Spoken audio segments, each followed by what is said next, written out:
Hello दोस्तों, आज की वीडियो में हम बात करेंगे कुछ ऐसी आम खाने की चीज़ों के बारे में जो हमें अपने डॉग को नहीं खिलानी चाहिए ताकि हमारे डॉग की हेल्थ खराब ना हो और उसे कोई सीरियस बीमारी ना हो। ये चीज़ें हमारे घरों में, हमारे किचन में बड़ी इजीली अवेलेबल होती हैं और हम प्यार प्यार में अपने डॉग को इसे खिला देते हैं, जो कि हमें नहीं खिलानी चाहिए। आज की वीडियो में हम इन्हीं चीज़ों को एक एक करके डिस्कस करेंगे और उनके साइड इफेक्ट्स भी डिस्कस करेंगे। चलिए शुरू करते हैं। सबसे पहली चीज़ है ऑनियन। ऑनियन यानी कि प्याज। हमें अपने डॉग को प्याज बिल्कुल नहीं खिलाना चाहिए क्योंकि प्याज के अंदर एक केमिकल होता है जिसका नाम होता है एलाइसिन, और एलाइसिन हमारे डॉग के अंदर हेमोलाइटिक अनीमिया का कारण बन सकता है। हेमोलाइटिक अनीमिया ये होता है कि इसके अंदर जो रेड ब्लड सेल्स होती हैं वो प्रोड्यूस कम स्पीड से होती हैं और डिस्ट्रॉय ज़्यादा स्पीड से होती हैं। अगर मैं बिल्कुल सिंपल लैंग्वेज में बोलूँ तो हमारे डॉग के अंदर ब्लड की कमी हो सकती है, और अगर कभी कभार गलती से एक दो स्लाइस प्याज का वो खा भी ले, अक्सर नॉन वेज के साथ खा लिया जाता है, तो कभी कभार तो कोई टेंशन नहीं है। लेकिन अगर आप उसे रेगुलर प्याज खिलाओगे तो उसे या तो गैस्ट्रो इंटेस्टाइनल डिजीज हो सकती है, यानी कि उसकी आंतों में बीमारी हो सकती है, पेट खराब हो सकता है और वो सीरियस वाला पेट खराब हो सकता है, या फिर कभी कभार ये हो सकता है कि उसे जॉन्डिस हो जाए, यानी कि पीलिया हो जाए। तो ये जो हिमोलाइटिक अनीमिया है इसका खतरा ज़्यादा है, और वो जो जॉन्डिस और गैस्ट्रोइंटेस्टाइनल डिजीज है उसका खतरा कम है, वो ज़्यादा सेंसिटिव डॉग्स को होता है। बहरहाल इसका कंक्लूजन ये है कि प्याज को अवॉइड ही करना चाहिए। सेकंड चीज़ है कॉफ़ी, टी या चॉकलेट। कॉफ़ी, टी और चॉकलेट, इन तीनों के अंदर ही एक केमिकल होता है जिसका नाम होता है मिथाइल ज़ैंथीन। ये एक स्टिमुलेटेड एल्कलॉइड होता है। एल्कलॉइड का मतलब ये होता है, जो लोग केमिस्ट्री पढ़े हुए हैं उन्हें पता है कि दुनिया में दो टाइप के केमिकल होते हैं, एक एसिडिक और एक बेसिक, और हमारी बॉडी के अंदर दोनों ही मौजूद होते हैं, एसिडिक भी और बेसिक भी। तो जब हमारे पेट के अंदर एसिड बढ़ जाता है तो हमें खट्टी डकारें आती हैं, पेट में जलन होती है, लेकिन जब बेस बढ़ जाता है तो हमें उल्टी आने को हो जाती है। तो ये जो मिथाइल ज़ैंथीन है इसका नेचर बेसिक ही होता है, और ये अगर हमारे डॉग के अंदर बढ़ जाए, जो कि इस कॉफ़ी, टी या चॉकलेट से ही बढ़ेगा, तो हमारे डॉग के सेंट्रल नर्वस सिस्टम पे अटैक करता है, यानी कि उसकी नसें कमज़ोर हो सकती हैं और उसे लकवा लग सकता है। और मिथाइल ज़ैंथीन के अलावा कॉफ़ी में होता है कैफीन, चाय में होता है थियोफाइलिन और चॉकलेट में होता है थियोब्रोमीन। ये तीनों सब्सटेंस भी हमारे डॉग की हेल्थ के लिए अच्छे नहीं होते हैं, ये हमारे डॉग के लिए टॉक्सिक होते हैं।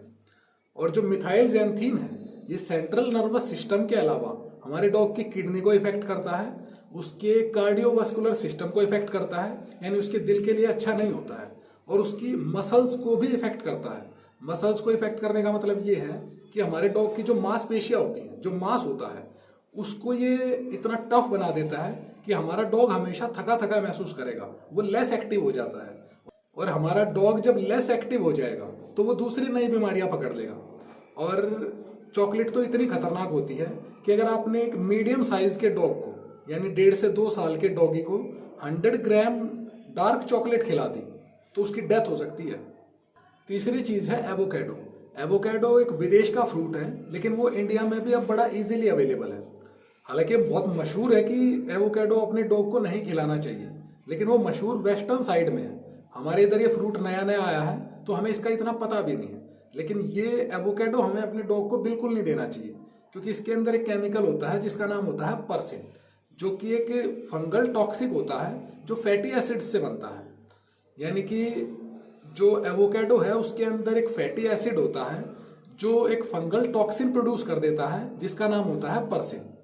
हालांकि जो एवोकेडो का फ्रूट है उसके छिलके और एवोकेडो प्लांट के पत्तों के अंदर होता है ये टॉक्सिन, मतलब छिलके में होता है और अंदर का जो गूदा होता है व्हाइट व्हाइट से कलर का, उसके अंदर नहीं होता है। लेकिन फिर भी हमें रिस्क नहीं लेना चाहिए और हमें अपने डॉग को एवोकाडो का कोई भी हिस्सा नहीं खिलाना चाहिए, क्योंकि अगर हमने अपने डॉग को एवोकाडो खिला दिया और एवोकाडो में वो जो फंगल टॉक्सिक था, वो फैटी एसिड, वो उसके पेट में चला गया और उसने अपना साइड इफेक्ट दिखा दिया, यानी कि पर्सिन उसके बॉडी के अंदर प्रोड्यूस हो गया, तो उसे किडनी की प्रॉब्लम हो सकती है और हार्ट की प्रॉब्लम हो सकती है।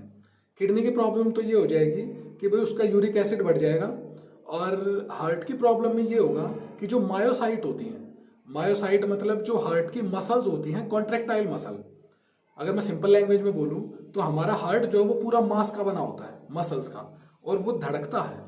जब वो धड़कता है तो मसल कॉन्ट्रैक्ट होती है और एक्सपेंड होती है, यानी कि दिल कभी सिकुड़ता है कभी फैलता है। तो वो जो मसल्स सिकुड़ती और फैलती हैं ये उनको इफेक्ट कर देगा, और अगर उनको इफेक्ट कर दिया तो दिल धड़कने की जो स्पीड है वो कम हो जाएगी, और वो कम हो जाएगी तो ब्लड प्रेशर कम हो जाएगा और हमारे डॉग को हार्ट अटैक आ सकता है।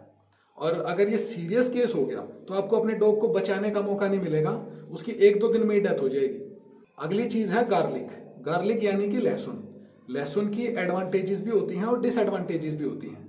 डिसएडवांटेज ये होता है कि उसके अंदर एलाइसिन होता है जो कि हिमोलाइटिक एनीमिया का कारण बन सकता है, जो मैंने ऊपर प्याज के केस में भी डिस्कस किया था। दोनों के अंदर होता है एलाइसिन, प्याज में भी लहसुन में भी। और इसकी एडवांटेजेस ये होती हैं कि लहसुन के अंदर बहुत पावरफुल एंटीबायोटिक, एंटी फंगल और एंटी पैरासाइटिक प्रॉपर्टी होती है जो हमारे डॉग की इम्यूनिटी को भी बढ़ाती है और उसके कार्डियोवास्कुलर सिस्टम को भी मजबूत करती है, यानी उसके दिल के लिए भी बहुत अच्छा होता है। तो इसके अंदर जो दोनों प्रॉपर्टीज हैं, एडवांटेजेस भी डिसएडवांटेजेस भी, वो दोनों भरपूर मात्रा में होती हैं। तो मेरा पर्सनल सजेशन ये है कि इसको अवॉइड किया जाए, क्योंकि जो इसके एडवांटेजेस हैं वो तो हम किसी और तरीके से भी ले सकते हैं, लेकिन इसके जो डिसएडवांटेजेस हैं उनमें रिस्क लेना ठीक नहीं है। अगली चीज है सॉल्ट। सॉल्ट यानी कि नमक। ये वही नमक है जो हमारे घर के अंदर किचन में मौजूद होता है, जो हम अपने खाने में डालते हैं टेस्ट के लिए। तो जो लोग अपने डॉग का खाना घर पे प्रिपेयर करते हैं वो उसके अंदर फ्लेवर के लिए कभी कभी नमक डाल देते हैं। तो कभी कभी डालना और थोड़े अमाउंट में डालना तो ठीक है, लेकिन अगर आप रेगुलर उसके खाने में नमक डालना शुरू कर दोगे तो उसके लिए वो नमक ज्यादा हो जाएगा, और एक्सेसिव अमाउंट ऑफ सॉल्ट जो है वो डिहाइड्रेशन का कारण बनेगा। उसके अंदर पानी की कमी हो सकती है और उसको कार्डियोवास्कुलर प्रॉब्लम हो सकती है, यानी कि उसको हार्ट की प्रॉब्लम हो सकती है। इंसानों के अंदर भी तो यही होता है, नमक ज्यादा होने से बीपी बढ़ जाता है।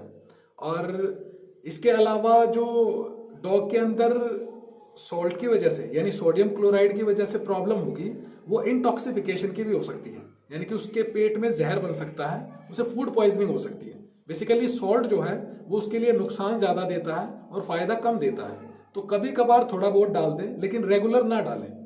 और एक चीज शायद कुछ लोगों को पता भी होगी कि जब हमें अपने डॉग को वोमिटिंग करानी होती है या खुद भी वोमिटिंग करनी होती है तो हम पानी के अंदर बहुत सारा नमक घोल के और उसे पी जाते हैं। मतलब वोमिटिंग कराने के काम आता है नमक। ये आधी बात तो लोगों को पता है, लेकिन उस नमक के इफेक्ट को कंपनसेट करने के लिए बाद में हम मेडिसिन भी देते हैं हमारे डॉग को, ताकि उसे कोई और बीमारी ना हो जाए। एक बार बहुत सारा नमक का पानी पिला के उसको वोमिटिंग करा दी ताकि वो बहुत कड़वा हो जाए, और वोमिटिंग के बाद इसके इफेक्ट को न्यूट्रलाइज करने के लिए मेडिसिन भी दी जाती है। अगली चीज है ग्रेप्स या रेजिन्स, यानी कि अंगूर या किशमिश। ये दोनों एक ही फ्रूट की दो अलग अलग फॉर्म होती हैं। अंगूर को सुखा के ही किशमिश बनाई जाती है, और ये दो टाइप के होते हैं, एक बीज वाले, एक बिना बीज वाले। तो अंगूर या किशमिश भी हमें अपने डॉग को नहीं खिलानी चाहिए, क्योंकि इसके अंदर होता है लिनोलेइक एसिड, और इसके अलावा भी कुछ फैटी एसिड्स होते हैं जो हमारे डॉग के रेनल फेलियर का कारण बन सकते हैं, यानी कि ये उसके किडनी फेलियर का कारण बन सकता है। अगर आपने अपने डॉग को ग्रेप्स या रेजिन खिला दिए तो उसके ब्लड में यूरिया बढ़ जाएगा, नाइट्रोजन बढ़ जाएगा, और उसकी बॉडी के अंदर सीरम क्रिएटिन बढ़ जाएगा। सीरम क्रिएटिन बढ़ने से उसकी बॉडी में गर्मी बन जाएगी और उसे ज्यादा पानी की जरूरत पड़ेगी, और अगर उसने वो पानी नहीं पिया तो डिहाइड्रेशन हो सकता है। इसलिए अपने डॉग को ग्रेप्स या रेजिन बिल्कुल ना खिलाएं।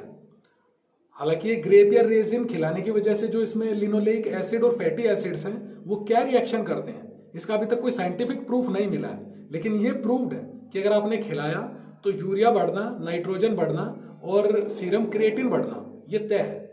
अगली चीज है अल्कोहल। अल्कोहल यानी कि शराब। शराब के साइड इफेक्ट्स इंसानों पे तो सबको पता है कि भाई ये हमारे सेंट्रल नर्वस सिस्टम पे अटैक करता है और लिवर को डैमेज करता है।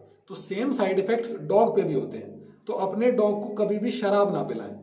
मैं ये नहीं कह रहा कि आप जानबूझ के पिलाते हैं, भाई नशे में हो सकता है कि गलती से आप उसे पिला दो मजे मजे में, या फिर हो सकता है आपके झूठे ग्लास को चाट ले, या हो सकता है भाई वो शराब का पैग बनाते हुए वो नीचे गिर जाए और आपका डॉग उसे चाट ले।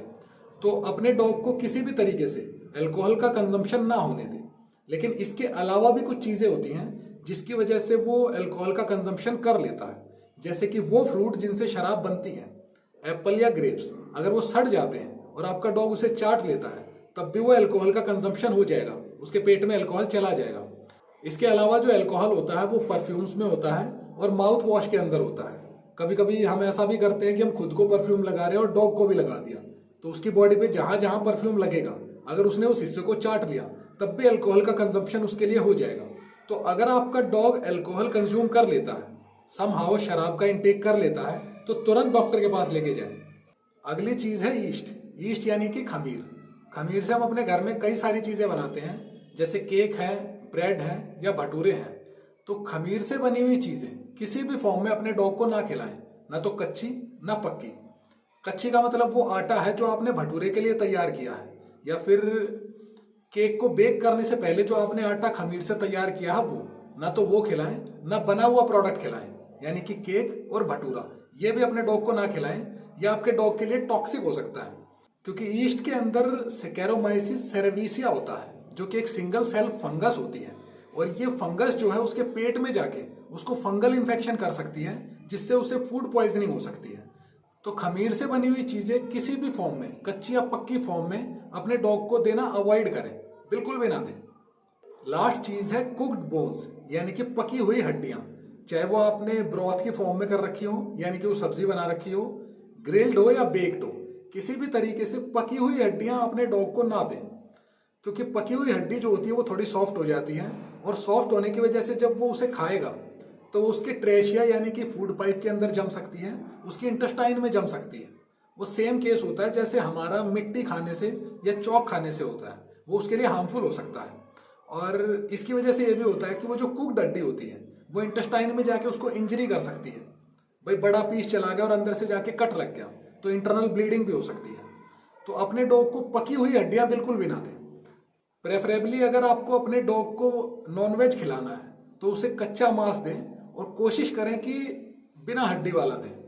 क्योंकि अगर आप कच्चा मांस दे रहे हैं तो ऐसा दें जिसकी हड्डियां सख्त हो, जो उससे टूटे ना।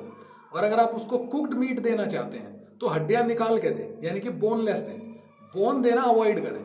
और अगर आपको ये लगता है कि बोन से कैल्शियम की कमी पूरी हो जाएगी तो कमी पूरी करने के और भी बहुत तरीके हैं, लेकिन उसे उबली हुई या फिर पकी हुई हड्डी बिल्कुल भी ना दें। दोस्तों, ये जो चीज़ें मैंने अभी डिस्कस की हैं ये सारी हमारी डॉग के लिए हार्मफुल होती हैं, तो आप इसे खुद से कभी भी ना दें और इसे देने की आदत भी ना बनाएं। कभी कभार अगर गलती से थोड़ा बहुत चला भी जाए तो कोई टेंशन की बात नहीं है। इतनी तो हमारे डॉग की इम्यूनिटी होती है कि कभी कभार गलती से थोड़ा बहुत अगर खा लिया तो प्रॉब्लम नहीं होगी। अगर अभी भी आपके माइंड में कोई क्वेश्चन है इस वीडियो के रिगार्डिंग या बाकी वीडियोस के रिगार्डिंग जो मैंने अपने चैनल पे अपलोड की हैं, तो आप मुझसे इंस्टाग्राम पे पूछ सकते हैं। उम्मीद है दोस्तों आपको वीडियो पसंद आई होगी। आप वीडियो को लाइक कीजिए, अपने दोस्तों के साथ शेयर कीजिए, और अगर अभी तक आपने चैनल को सब्सक्राइब नहीं किया है तो चैनल को सब्सक्राइब करके बेल आइकन जरूर दबाएं, ताकि आपसे आने वाली वीडियोस मिस ना हो।